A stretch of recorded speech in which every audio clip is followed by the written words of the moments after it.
We're starting with gel filtration medium. This is Sephadex G50. The number here gives you an approximation of the size exclusion.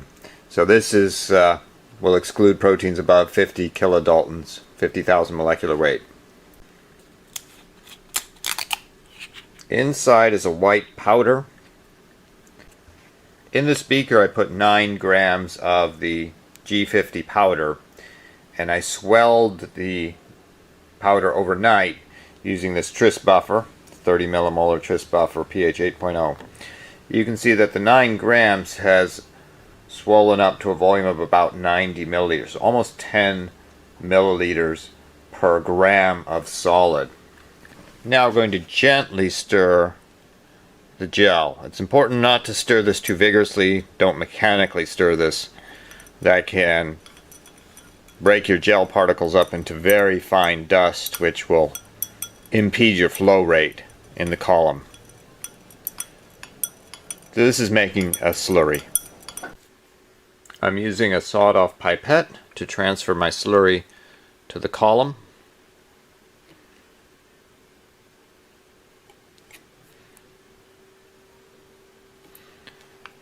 For gel filtration, I want a fairly tall gel bed. So I'm trying to mostly fill this column. And excess buffer will drip out the bottom. So here you can see the drips coming out the bottom. Gel bed is starting to settle a little bit. Gel bed is right here. I'll add a little more buffer so that it doesn't run dry at the top. So I'm gently adding a little buffer to the top. This looks great. You can see the gel bed is fully settled here. There's a little bit of buffer on the top. I've capped the bottom right now to keep it from going dry. I'm going to put a mixture of 2 molecules onto the column. Blue dextran is a very large molecule. It's a polysaccharide. Molecular weight about 1 million. Fluorescein, on the other hand, is a small molecule. Molecular weight about 350 grams per mole. I chose these 2 molecules because they're nicely colored, so I'll be easily able to see the separation visually as they go through the gel filtration. I've drained the buffer, so now there's no residual buffer on top of the gel, and I've made a mixture of a total of 0.8 milliliters, 400 microliters of the fluorescein, 400 microliters of the blue dextran. Nice green color. I'll separate these on my gel. For this size column, this is getting near the maximum I would put on the column. I'm using a Pasteur pipette to gently load my material onto the column without disturbing the gel bed.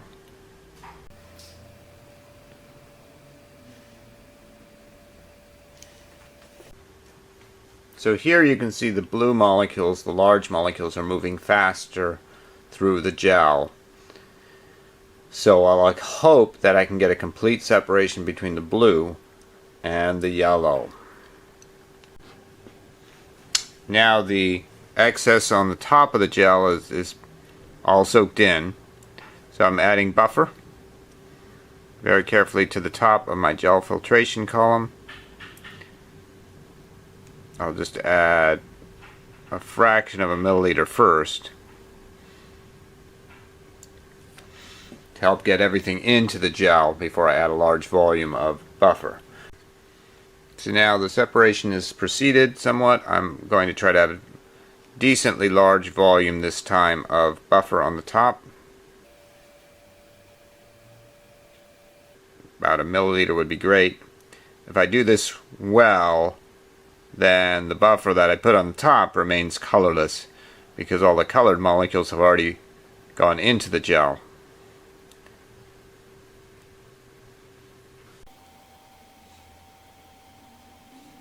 Alright, now you can start to see a little colorless layer on the top. That's perfect. All the colored molecules are in the G50 and they're starting to separate quite nicely. The yellow molecules are up here, the blue are down here. Still got a little overlap. So I may have overloaded this column, but we'll see. I'm hoping that before the blue molecules elute that they'll actually be separated from the yellow, but it's going to be close.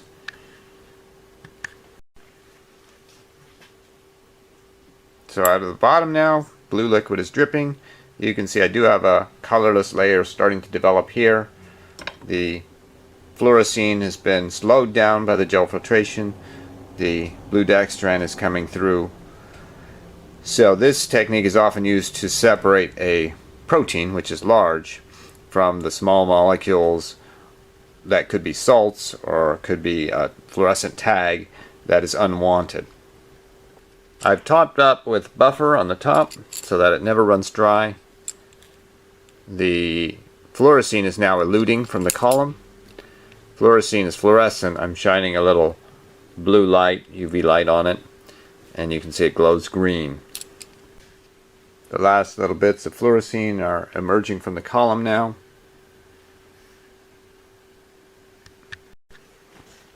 Here's the fractionation. This first tube has nothing in it.